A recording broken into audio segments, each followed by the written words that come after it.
A pastor, a killer? Ah! Shut up your man, dear. Who told you? How would you say human heads are gifts? Hands up. Put your hand behind your back. It was a cloudy Wednesday morning. The roads were clear. He was speeding very much. No obstruction on the roads. He was so happy. Then suddenly, he noticed something on the road. Oh, it's somebody. This policeman again. Early morning? Ah, officers, how are you? Kai, the weather is not smiling.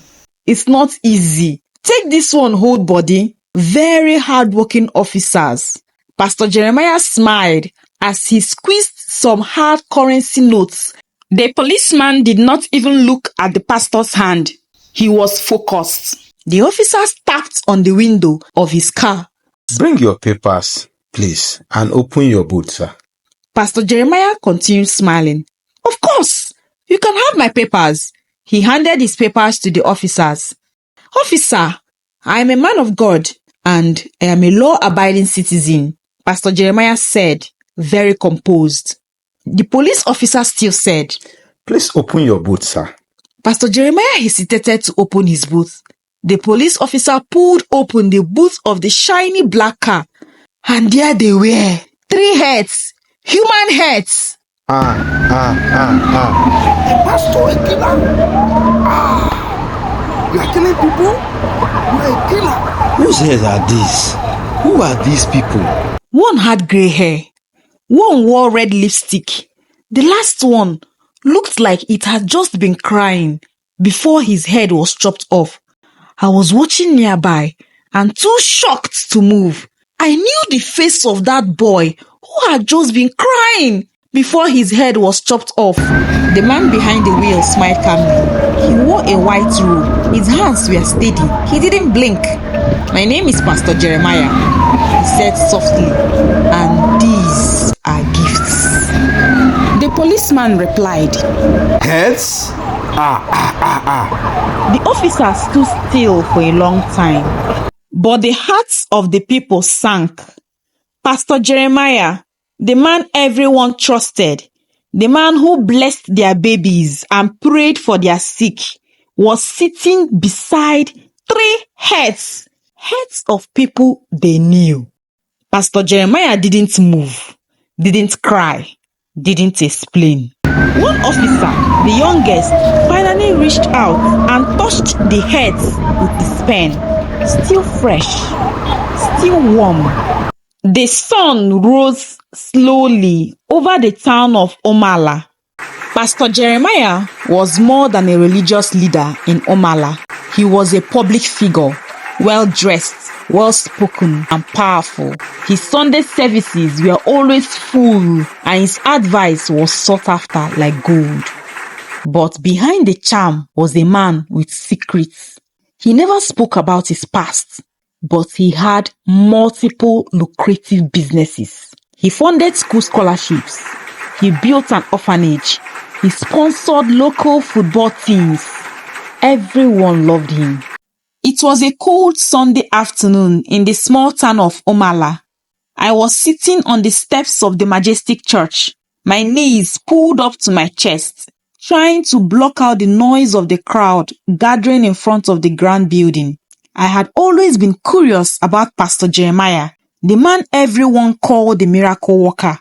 His sermons were powerful, and the stories of the healing powers were enough to make you believe in anything. People traveled from miles away just to see him. But today, something felt different. The atmosphere was heavy, and the crowd buzzed with anticipation. Some whispering to each other, others praying quietly. But I wasn't praying. I was watching. I wasn't like the others. I didn't believe in Pastor Jeremiah the way they did. Something about him never sat right with me. His smile, though kind, never seemed real. His eyes, always so sharp and calculating. It was like he was too perfect. It felt unsettling. Pastor Jeremiah stepped out onto the stage, wearing his usual immaculate white and gold watch that glinted under the stage lights. His face was flawless, his hair perfectly combed back, skin smooth like porcelain, and a smile that could make anyone melt. He looked like he could do no wrong. The crowd erupted into applause, chanting his name. Pastor Jeremiah! Pastor Jeremiah! Pastor Jeremiah! Pastor Jeremiah! But as I looked at him, I noticed something in the way he stood. His posture was too stiff, like a mannequin propped up on stage. His hands, though raised in blessing, trembled slightly. A tiny detail, maybe, but it was enough for me to pay attention. I wasn't the only one watching him closely. I could see Mark, a young boy, no older than 16, standing near the back of the crowd. His eyes locked onto Pastor Jeremiah with a look of suspicion. Mark was different. He wasn't in awe like the rest of the people. He looked doubtful, and for some reason, I trusted him more than I trusted anyone else in that crowd. Mark had been the one to point out something strange to me months ago. He had seen Pastor Jeremiah heal a man in a wheelchair during a service. The man, who had been paralyzed for years, had suddenly stood up and walked across the stage. The crowd had gone wild, but Mark noticed something nobody else did. The man's legs weren't stiff from paralysis. They were simply weak from lack of use. The kind of weakness you get from not walking for a long time. What if he's faking it? Mark had asked me once, his voice low and uncertain. I had laughed it off at the time, but now, watching the crowd cheer for Pastor Jeremiah, I couldn't ignore the doubt creeping into my own heart. What if Mark was right? As the service went on, Pastor Jeremiah called a young woman from the crowd to come forward. She had been blind for several years, and her family had brought her to see Pastor Jeremiah, hoping for a miracle. The crowd hushed as Pastor Jeremiah placed his hands gently on her eyes. "Open your eyes and see the light of God," he said, his voice soft but firm. The woman blinked, and after a moment, her face lit up. She gasped, tears streaming down her face. I can see, she cried, and the crowd erupted in applause. The woman fell to her knees, sobbing in joy. But something was off. Finally, the service was over. Mark's eyes flickered with skepticism, and he began to move through the crowd, trying to get closer. I followed him, my heart racing, knowing something was about to unfold. Mark didn't trust Pastor Jeremiah, and I wasn't sure why, but I was about to find out. We crept closer to the back of the stage, where Pastor Jeremiah had disappeared behind the curtains. I watched him through a small crack in the curtains, his expression now cold and calculated. He wiped his forehead, then glanced over his shoulder to make sure no one was watching. Good job, Elena, he muttered under his breath, his voice now hushed and harsh. But make sure you stay still next time. Do you understand? Elena, who had been healed, wasn't blind at all. She had just been paid to act. I felt my heart stop. Mark's face mirrored my shock. I am going to find out what is really going on here, he whispered urgently. Are you coming? Before I could react, Mark was already moving toward the back door. I hesitated. Something deep in my gut told me that if we kept going, things would spiral out of control. But I wasn't about to sit back and let this man get away with tricking the entire town. So I followed him. We snuck behind the church, where a small group of people, mostly staff and volunteers, were gathered in a dimly lit room. You did great today, Pastor Jeremiah said, his voice now smooth, almost congratulatory.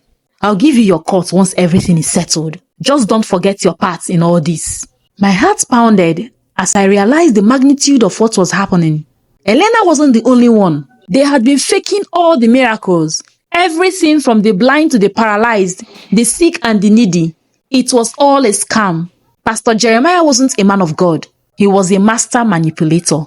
I turned to Mark, but before I could say anything, he was already moving toward the back of the room. He was taking out his phone, ready to record. But just as he pressed the record button, Pastor Jeremiah looked up, his eyes narrowing. "What's this?" Pastor Jeremiah's voice was low and dangerous. Mark froze, his phone in his hand. You are faking everything," Mark stammered. "I've seen it. I know what you are doing."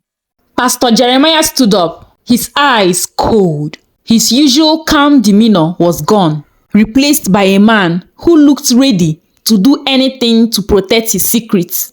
He reached for something behind the desk, his hand coming out with a silver object. I couldn't make it out at first, but then I saw it. A knife. But it was too late. Pastor Jeremiah was already moving toward Mark, his steps slow but deliberate. "You think you can reel me?" he said, his voice a harsh whisper. Mark replied, "Are there no lame, blind, and sick people in your family, kindred, or village? Why don't you heal all of them first? Why are there still deformed and sick people in your community? Oh, I see.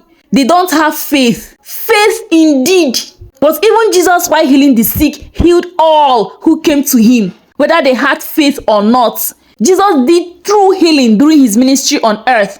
They were genuinely sick people. The healing you are doing is not genuine. You know it. We now know it. Run! Run!" I shouted.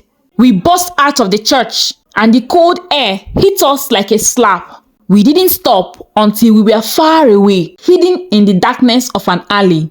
As for Mark and I, we never spoke about that day again.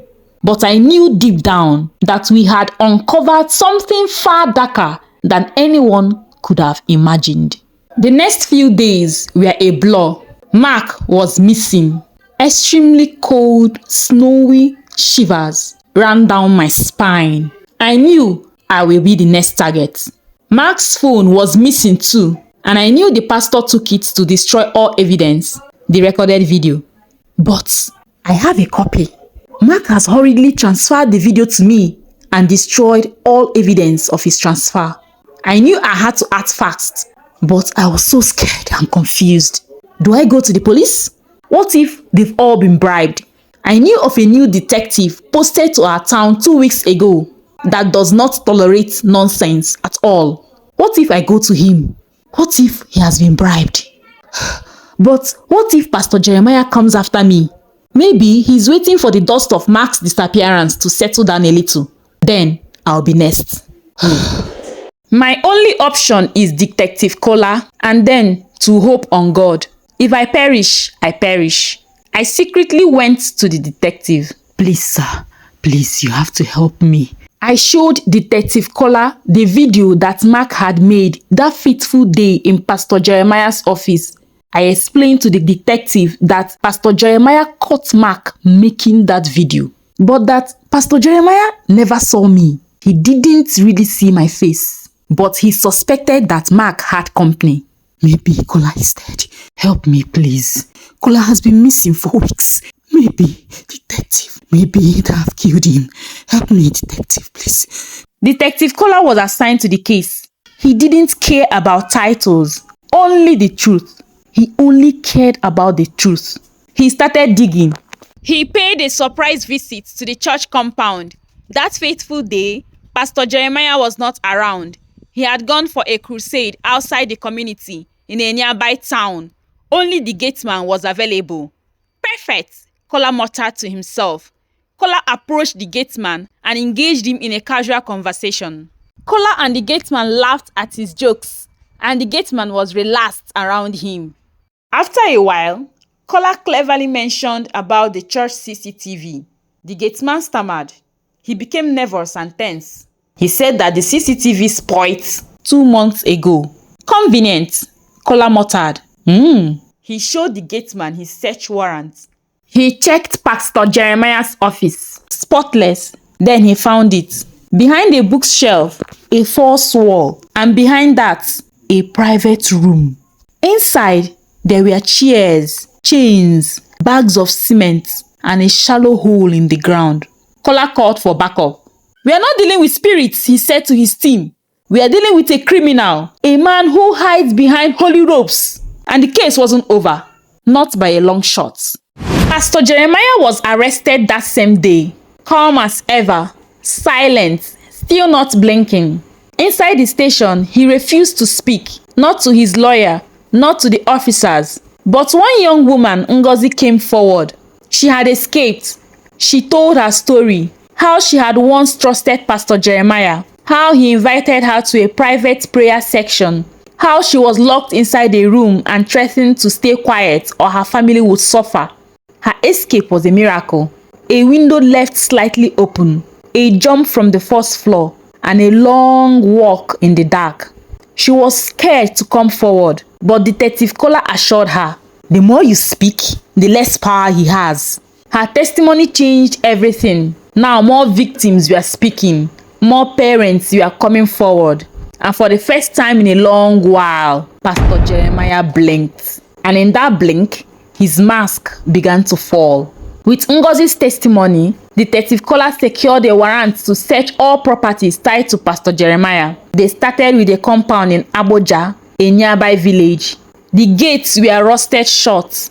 The building looked abandoned from the outside, but inside they found medical equipment, unmarked medication, mattresses, and documents with initials.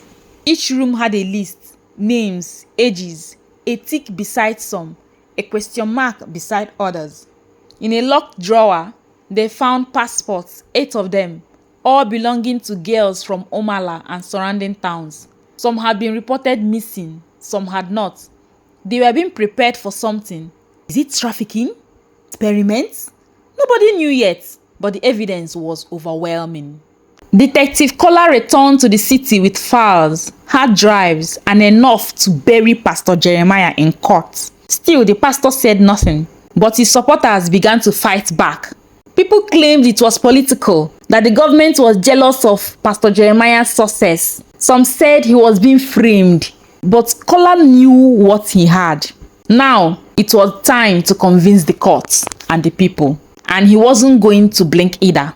The courtroom was packed. News vans parked outside like vultures. Reporters scribbled notes. Camera flashes popped through the glass windows. Pastor Jeremiah walked in wearing the same white robe. His eyes scanned the room, calm, cold, and unblinking. Detective Kola sat near the prosecution bench, files stacked high.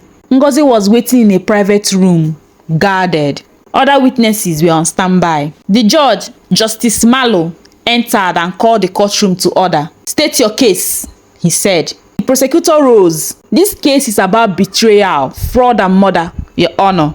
A man who wore trust like a clerk and used it to cover evil." "Watch your tongue and your choice of words in my courtroom," the judge said as he called the lawyer to order. The evidence began to unfold.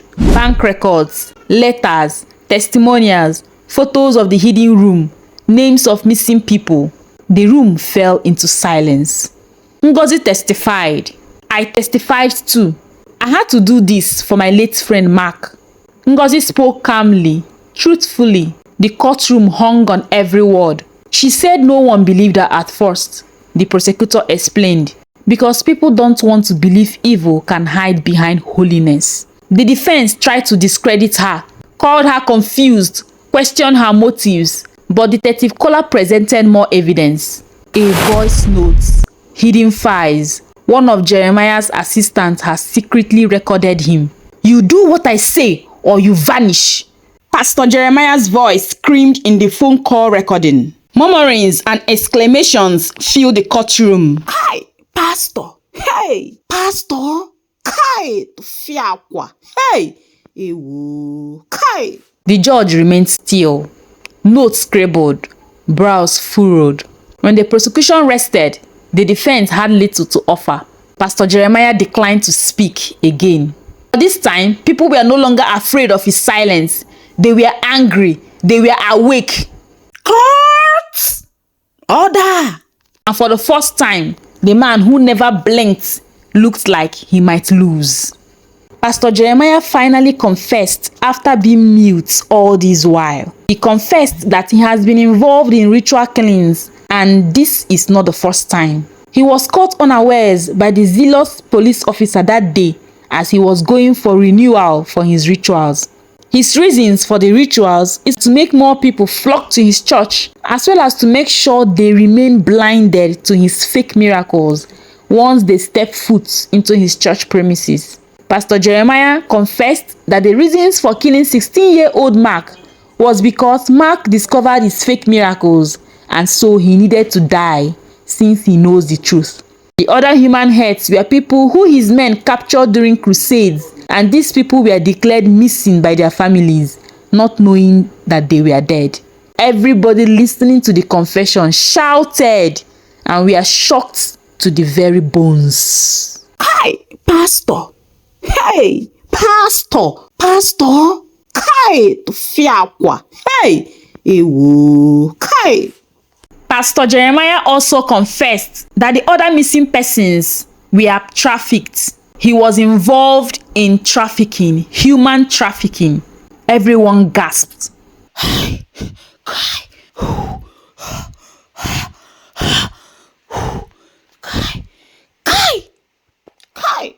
Too shocked for words. Pastor. People shook their head. The judge set a date for the verdict, and the whole country waited. Pastor Jeremiah was sentenced to death. Death by hanging. The court was in an uproar. Everyone was excited. Finally, death. He deserves it. He needs to die. People were happy for the outcome. Mothers wailed bitterly. Fathers sobbed. Siblings cried. People cried. A pastor. What a shame. Our loved ones are dead. All because of this pastor. All because of this Pastor Jeremiah. All because of this religious leader, religious hypocrite, liar. Our loved ones are dead. We failed them. The town of Umala was never the same again. People stopped attending church. They refused to do anything church anymore, and generally even grew suspicious of everything religion. The building that had once been filled with worshippers now sat empty. The name Pastor Jeremiah became a symbol of deception, a man who had used faith to exploit the most vulnerable for his own gain. And I also knew that when something looks too good to be true, sometimes it is. Also, if your gut tells you something is wrong or something doesn't feel right, listen to it. The quest to be liked or accepted can make us turn blind eyes to the things we noticed in religious organizations, and then we start worshiping these so-called men of God instead of God himself. We believe everything they say and do. We need to be careful. And now, my viewers, if you were the one who discovered such evil in a religious organization or in a church, what would you have done if you were Mark and I? Tell me.